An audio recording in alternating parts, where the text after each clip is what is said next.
Yang namanya ulama itu adalah berangkat dari Al-Quran. Falaula nafara min kulli firqatin minhum ta'ifatul yatafaqahu fid din wal yunziru qaumahum idza raja'u ilaihim la'allahum yahdharun.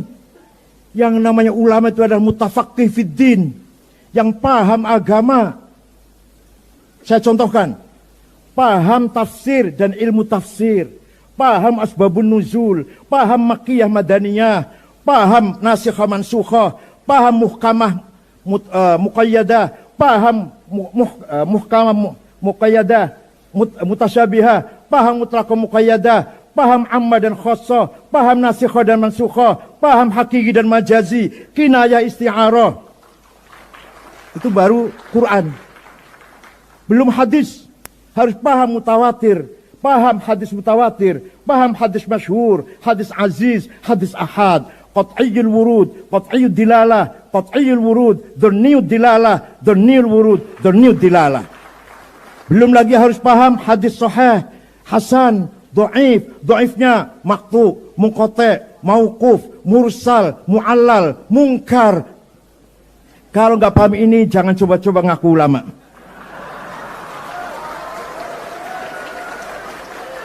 Itu baru yang berkaitan Quran dan hadis. Belum ijma', qauli dan sukuti. Belum qiyas, ada 9. Aulawi, burhani, mantiki, jadali, istiqra'i, tamthili, khitabi, syi'ri, iqna'i. Belum ilmu kalam.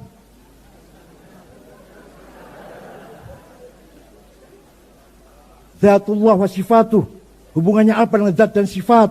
Sifat yang wajib berapa, yang mustahil berapa, yang jaiz berapa? Apa itu ta'aluk soluhi? Apa itu ta'aluk tanjizi? Ya Allah, dikira gampang apa ulama?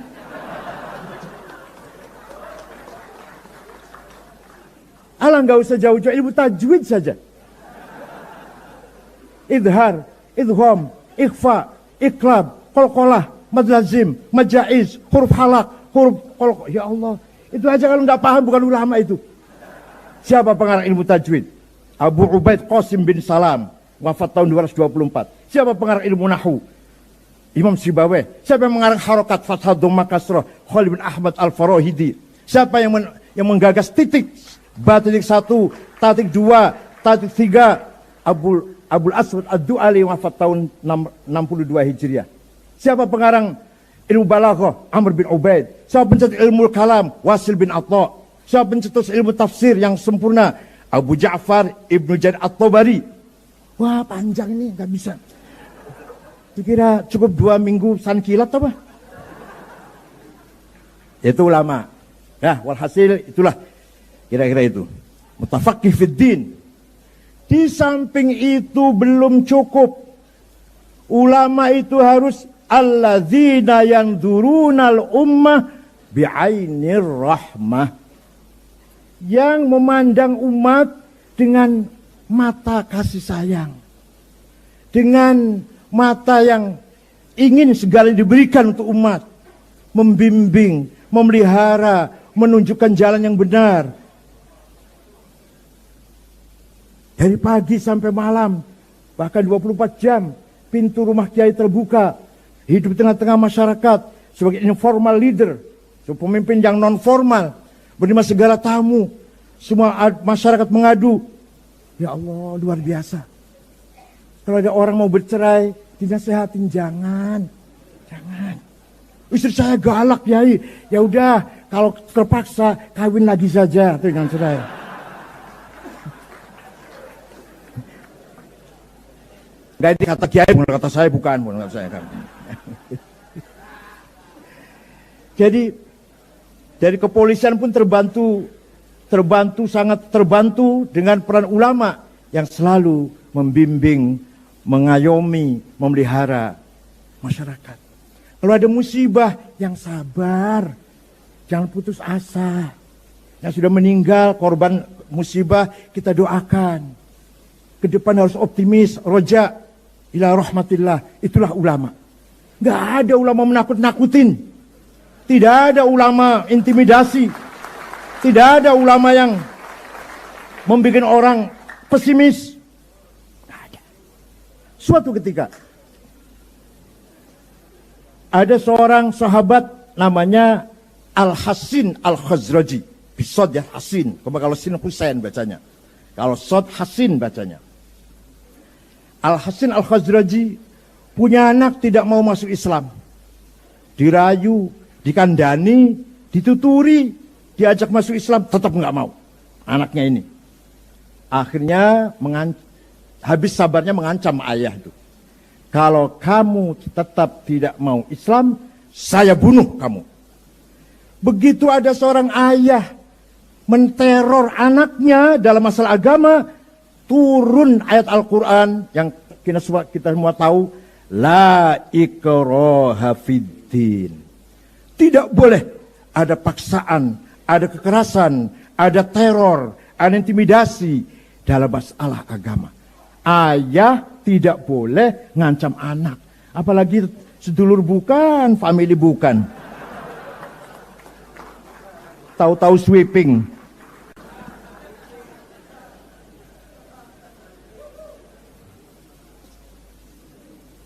Para kiai, para asatidz, hadirnya saya hormati. Peran ulama dalam hal ini adalah memelihara masyarakat, mengayomi masyarakat, menunjukkan jalan yang benar, memberi contoh qudwah hasanah, bukan beri contoh qudwah sayyi'ah. Para ulama selalu memberikan contoh bicara yang benar, tidak pernah bohong, mengakurkan masyarakat, tidak mengadu domba, berkata apa adanya, kalimatul haq, tidak fitnah, apalagi sampai hoax, apalagi ujaran kebencian. Wala tuti' kulla hallafim mahin, hammazim masya'im binamim, manna'in lil khairi mu'tadin athim, utullim ba'da dzalika zanim. Jangan ikuti, jangan dengarkan omongan orang kesana kemari, bohong, adu domba, fitnah, ujaran kebencian, manna'il khairi yang mencegah kebaikan, mu'tadin menimbulkan permusuhan, athim menimbulkan dosa besar. Maca ayat ini enggak ya mereka ya? Saya enggak tahu itu.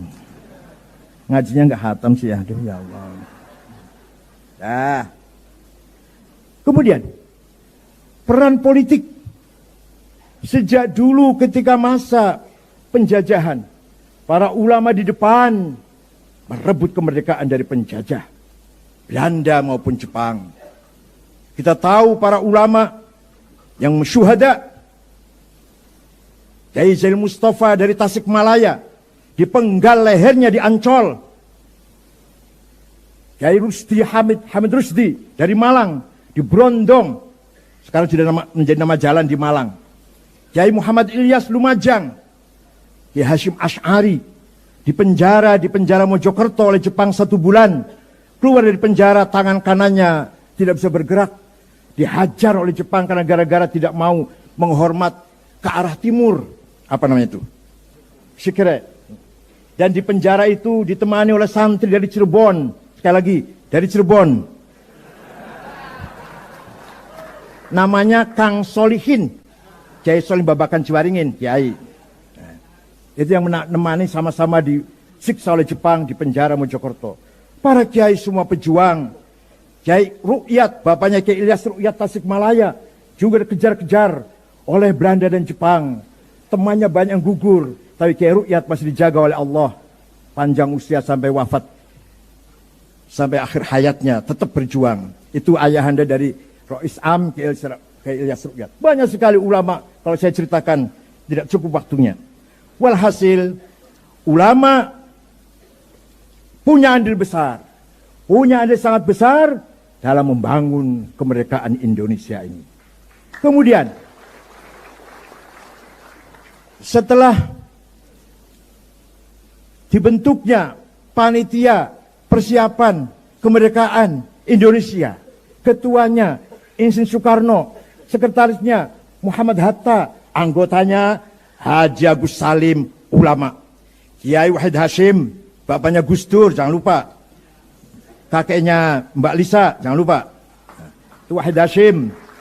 Dan Muhammad Yamin, Laimena, Maramis, Abi Kusno. Nah, itu semua adalah para ulama bersama pemimpin-pemimpin nasionalis menjadi panitia yang mempersiapkan kemerdekaan Indonesia ini. Dikira para ulama bisa cuma tahlil aja, Pak? Tahlil pinter, berjuang pinter.